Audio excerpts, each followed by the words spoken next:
that's not met me in here. And this year I've been doing a lot of research on contextual things that have affected my artistry in different ways. And I think this was the second research page that I've done this year. And I wanted to apply my knowledge about using a contributing factors question to methodically look at different factors of the Scottish folk revival and apply them to my development. So actually I took a lot of inspiration from my higher history. I looked at a lot of notes from that and used this contributing factors question to apply it to here because it was a really methodical approach. Over the summer I read Aileen Munro's the Scottish Folk Revival book, because it was given to me as a gift. I didn't actually realise the Democratic Muse was in existence when I read this and when I was doing this as well. So that kind of was the start of my interest in the revival. And I put here that the revival is defined as an improvement in the condition, strength or fortune of someone or something. I just wanted to analyse different factors of the revival and apply them to my development. So first off was identifying the factors, and I wanted to be able to answer the questions: who were the significant figures in Scotland during the revival and how did their work impact on my development and understanding? What changed in terms of folk music during and after the folk revival? How did commercialisation impact on my musical development and understanding? And to what extent did the revival impact on my development as an artist before I came to the Academy and right now as well? So I had a lot of great sources and I utilised a lot of online archive material as well.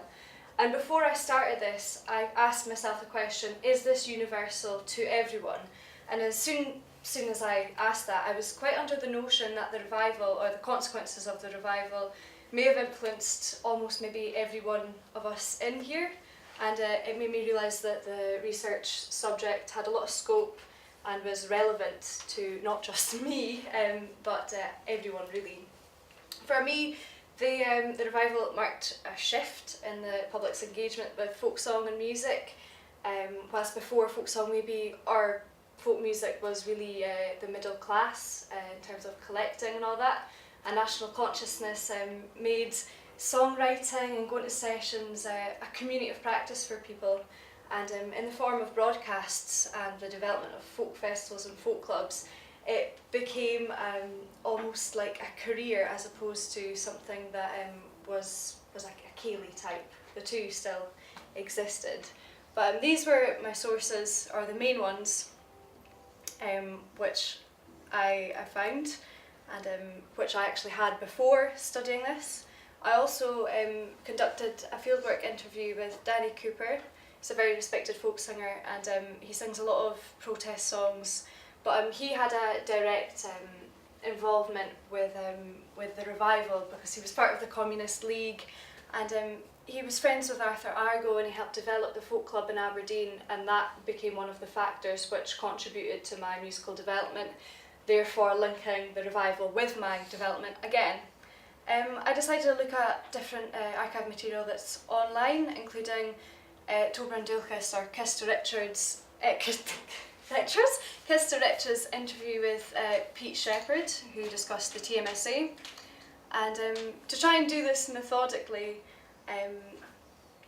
I looked at literature first, then the interview with Danny, and then anything else that I could really find.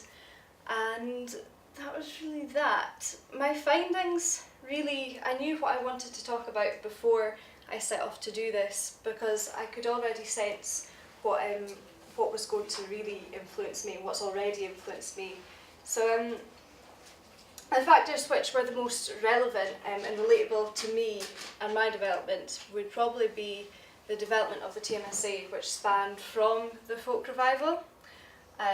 Of course, Pete Shepherd, I found out that although there's 10 branches, he originally had the idea that the TMSA would emulate the cultus, whereas there would be small branches and then a big get-together, so you could be the all Scotland folk singer of the, whatnot, but I don't think it went that far. Probably maybe because administration issues or funding issues. I know that right now that's the case, but maybe that happened before as well, and that maybe stopped it.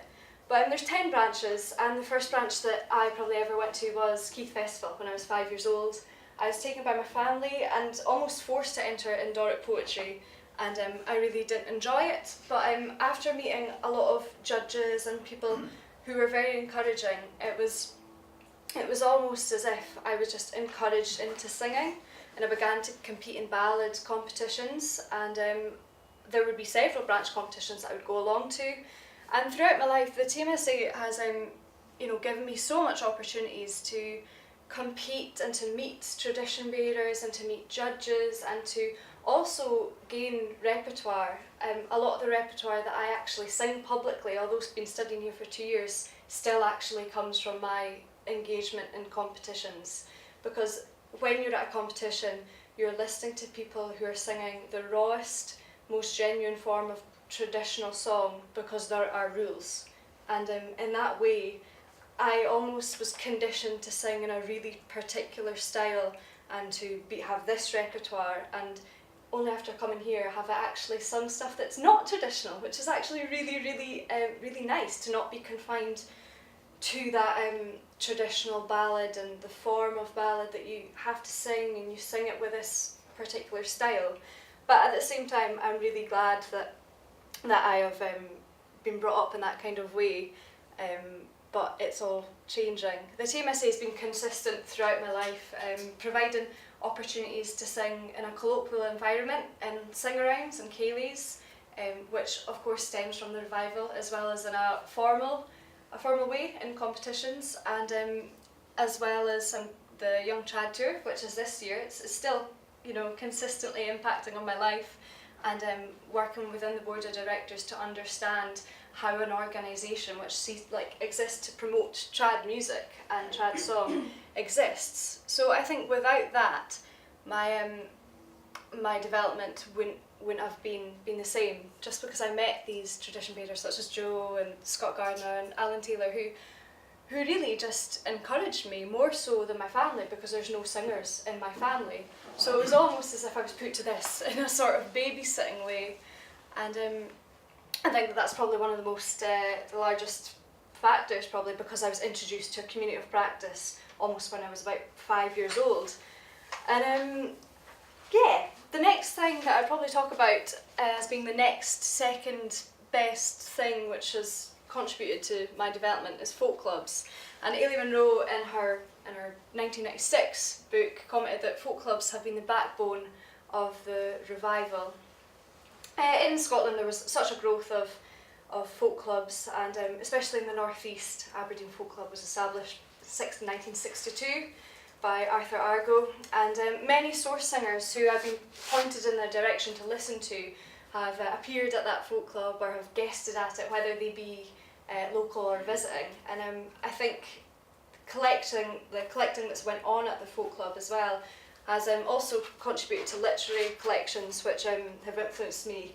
And I just think that folk clubs were my first opportunity to perform in a really laid back environment which is social instead of competitive, and I think that's really important as a singer, to have a social aspect of singing.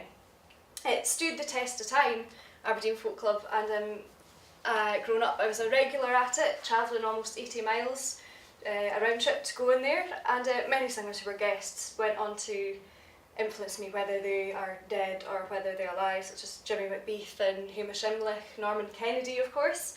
And they were all singers who I grew up listening to, whether that be live or on Spotify nowadays. Other folk clubs that I would go to would be Huntly and the Tin Hut and Portsoy, and the North East folk clubs gave me my first opportunity to perform in a non-competitive way, also in a non-professional way. But when I was growing up, actually folk clubs became the first places that I would actually perform at professionally, in a professional booking sort of way, whether that be in Aberdeen or in St Albans. Folk clubs have become an integral part of my calendar throughout the year, professionally and socially as well. I love going to folk clubs. And being exposed to singers who you wouldn't have normally been exposed to, who have been to folk clubs in the area is really great. And of course, one person who definitely did I met through folk clubs would be Danny Cooper, who did a lot for traditional music, and he still does. And he is the kind of guy who loves to sing this political stuff with a social commentary, and he's a great. Oh, that's not going to work. Just check the volume in the front of the amp, the big.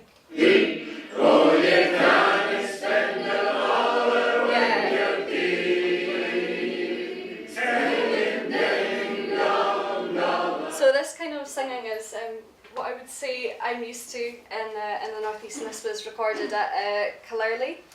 And I guess the growing up, my emphasis became not on actually winning all the competitions and just going there and recording with my iPod and learning more songs. Of course, another thing would be the rise of the folk festivals, strengthened commercialisation, travellers and source singers alike, who were persecuted also could mix with those who weren't travellers as well. And whilst in England there was like a huge rise of the Watersons and the Coppers and the Fishers beginning to make their living doing folk festivals and folk clubs, I think it was still really interesting to see that festivals still have that ceilidh aspect to them. And I think the transition between folk music as a recreational activity to a prospective music career is a big part in which the folk revival perhaps influenced all of us. Would we all be here without the revival? Would a degree be in existence? I thought I'd really quickly mention Norman Buchan. And of course, you're probably asking me why I'm not talking about Hamish Henderson or Maurice Blythman's. I just think that I personally had more of a connection to Norman Buchan through Danny Cooper than I would with Hamish Henderson or the writings of Maurice Blythman.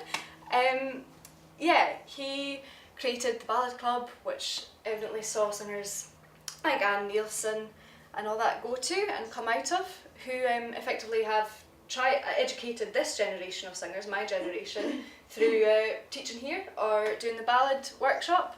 And he created this, which has been republished, and because it's been republished I actually managed to get a copy, and I noticed that I already had sung a lot of the songs that are in here, therefore proving that the songs of the revival have stood the test of time and have influenced my repertoire before this even came out. So that kind of backs up that. Any other... I decided to put something in about Hamish Henderson because it'd be absurd not to, because he collected so many songs in my area and he also popularised singers of my area. I say popularised, like Jimmy McBeath and Jeannie Robertson and Lizzie Higgins and all that.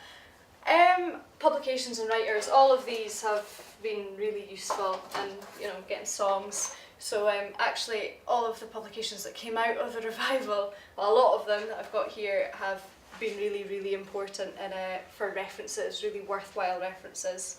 So my conclusions, things like the TMSA and folk clubs and the rise of folk festivals, literary subjects and the work of notable individuals have all contributed to my development.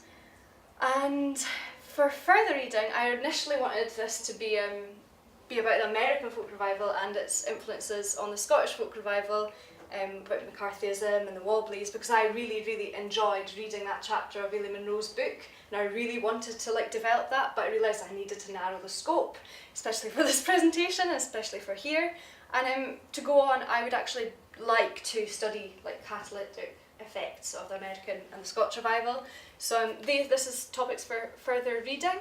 I'd like to look at Ronald Cohen's and Stephen Petrus's Folk City, Depression, Folk, Grassroots Music and Left-Wing Politics, and the Folk Music Revival in American Society 1940 to 1970, because I think it's really interesting because that evidently influenced Scotland as well, and perhaps maybe did influence me just like the Scottish Revival. Thank you. Any questions? Sorry, there's so much. Okay. Great, thank you, Iona. That's a really good, strong sense of future research intentions, the legacy, and the wellspring that this kind of project, as a slice of the overall module, serves in providing with things to expand upon in future. So that's great. And I actually really like the idea of the fact that you've critically engaged with, you've made decisions, you've discriminated on those aspects of the landscape that have more personally and directly developed or helped to develop your musicianship and your sense of your identity and your role in the tradition, and not some others. And you've left it clear that there are some others that can't be ignored because they're just part of the tradition, like Hamish Henderson, for instance. But you prioritise folk like Roma Buchan with folk clubs as human today. So there's nothing to apologise about that. That's a good sense of critical discrimination, positive discrimination in a sense, to feature within this kind of 10-minute slice of your life. So that's well done. Are there any questions concerning anything?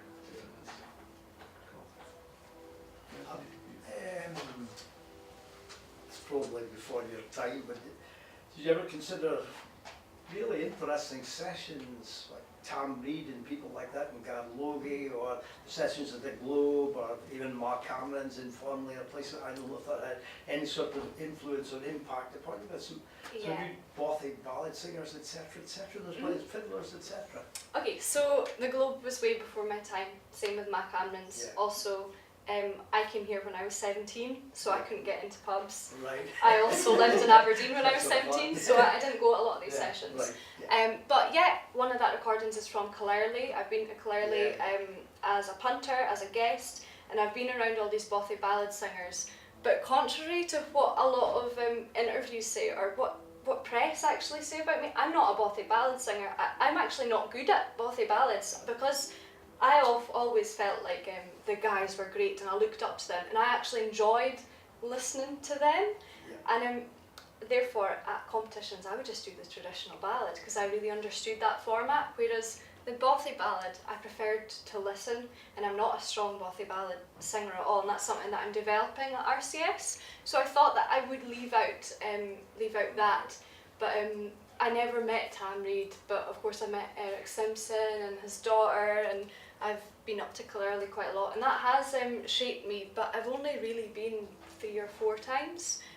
I really enjoy it, but of course I could have spoke about Jock Duncan, I could have spoke about, Joe Aitken, I could have spoke about all of these things, but I couldn't even get through what I had on there. But yeah, I think the North East, having, like, even living there was something that influenced me. I spoke about that last year in my Petra Kucha, more about the land shaping my understanding and my ability to sing and pick repertoire. I think this year was more about focusing on solely the revival, and in the revival I tried to single out the political and the social, as opposed to the social lives or anything to do with farming or the bothy ballads. I think that's totally really important, and that I should perhaps have incorporated that, but in terms of the revival, I think bothy ballads would be a completely separate thing. I wanted to draw on protest song or protest singers or people like Arthur Argo who worked to catalyse the revival, as opposed to a traditional thing like bothy ballads, which were already in existence years before the revival. So that's why I didn't involve that. Any other questions? Okay, thank you, Iona.